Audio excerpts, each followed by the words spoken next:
বাংলাদেশ প্রথম দিনটা যে এরকম অবস্থায় শেষ করেছিল, পাকিস্তান কি এর চেয়ে ভালোভাবে সেকেন্ড ডেটা শেষ করলো কিনা সেই প্রশ্ন কিন্তু উঠতেই পারে। বাংলাদেশ 4 উইকেট হারিয়ে প্রথম দিনটা শেষ করেছিল, তারা 1 উইকেট, কিন্তু রানটাও একটু কম। কিন্তু যেইভাবে পাকিস্তান শেষ করেছে বা যেইভাবে তারা ব্যাটিং করেছে, তাদের যে দ্বিতীয় ব্যাটসম্যান আছেন তারা যেভাবে ব্যাট করছেন, পাকিস্তান কিন্তু প্রথম ইনিংসে এখন পর্যন্ত মনে হচ্ছে যে লিড নিলেও নিতে পারে। কিন্তু যেহেতু এটা টেস্ট ক্রিকেট এবং যেহেতু এটা ম্যাচটা ঘুরে যেতে পারে যে কোনো সময়, এটা একটা সেশন হয়তো মানুষ যদি ভালো বোলিং করে কালকে প্রথম সেশনটা, তাহলে হয়তো ম্যাচটা ঘুরে যেতে পারে, সেই বিবেচনায় বলা যাচ্ছে না। কিন্তু এই সেকেন্ড ডেটাতে যে মানে পাকিস্তান সেকেন্ড ডেটা শেষে যে পাকিস্তান নিয়ে এগিয়ে আছে, সেইটা কিন্তু কোনো রকম দ্বিধা ছাড়াই বলে দেওয়া যায়। হচ্ছে বাংলাদেশ কিন্তু আজকে দিনটা খুব ভালোভাবে শুরু করেছিল।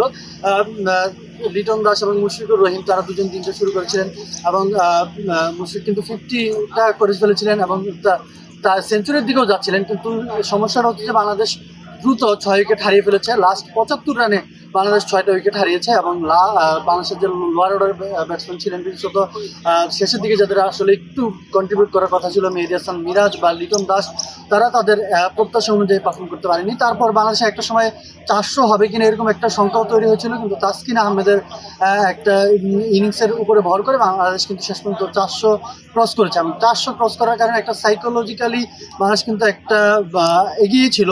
কিন্তু সমস্যাটা হয়েছে যেটা বাংলাদেশ এলোমেলো বোলিং করেছে।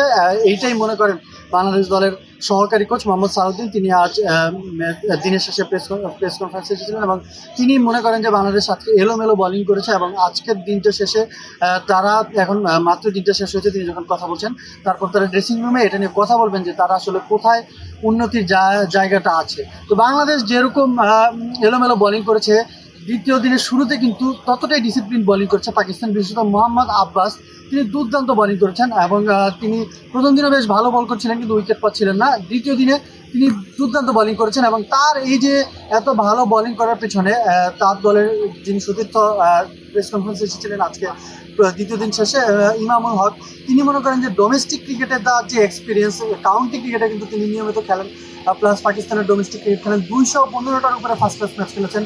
তো সুতরাং তার একটা ভাস্ট এক্সপিরিয়েন্স হচ্ছে এবং এই যে গ্রিন উইকেট, অর্থাৎ যেসব উইকেটে ঘাস থাকে সেই উইকেটে কীভাবে বোলিং করতে হয় এবং ক্রমাগত লেগতে হিট করাটা, সেইটা তিনি খুব ভালোভাবে পারেন এবং সেটা করেই কিন্তু তিনি বাংলাদেশ দলের 5টা উইকেট নিয়েছেন এবং শাহিন আফ্রিদির 3টে উইকেট নিয়েছেন। তারপর পাকিস্তানকে একটা দুর্দান্ত শুরু এনে দিয়েছেন আজান ওয়াইড, তার কথা বলতেই হয়। তিনি তার এই ম্যাচটাতেই আসলে ডেবু হয়েছে, কিন্তু তার এই ম্যাচে ডেবু হলো ফার্স্ট ক্লাস ক্রিকেটে ভালো পারফর্ম করে কিন্তু তিনি জাতীয় দলে এসেছিলেন। 33টা ফার্স্ট ক্লাস ম্যাচ খেলে তার 10টা সেঞ্চুরি আছে। তো সেই যে ডোমেস্টিক ক্রিকেটে রান করার যে একটা তার অভ্যাস আছে, সেই অভ্যাসটা কিন্তু তিনি ইন্টারন্যাশনাল ক্রিকেটেও প্রমাণ করছেন যে তিনি এখানেও রান করতে পারেন। বিশেষত নাইক রানা যখন প্রথম বোলিং আসেন, প্রথম বলেই কিন্তু তার হেলমেটে খুব ভালোভাবেই আসলে বলটা লেগেছিল এবং তাকে 5-7 মিনিটের মতন খেলা বন্ধ ছিল, তাকে কনকাশন টেস্ট করা হয়েছে। সেখান থেকে সেকেন্ড বলটাই কিন্তু তিনি ফুল করেছেন। আগের বলটা ফুল করতে গিয়ে তার হেলমেটে লেগেছে এবং পরের বলটাতেও কিন্তু তিনি পিছপা হননি। তার সঙ্গে আরও একজন ডেবুটেন্ট আবদুল্লাহ ফজল, তিনি জয়েন করেছেন তার সঙ্গে। ইমামুল হক আউট হওয়ার পর, 50 রানের পরে আউট হওয়ার পর, এবং তারা দুজন কিন্তু বেশ ভালো করছেন। তারা পাকিস্তানকে হয়তো একটা লিডও এনে দেওয়ার যে পথটা, সে পথটা করে দিতে পারেন।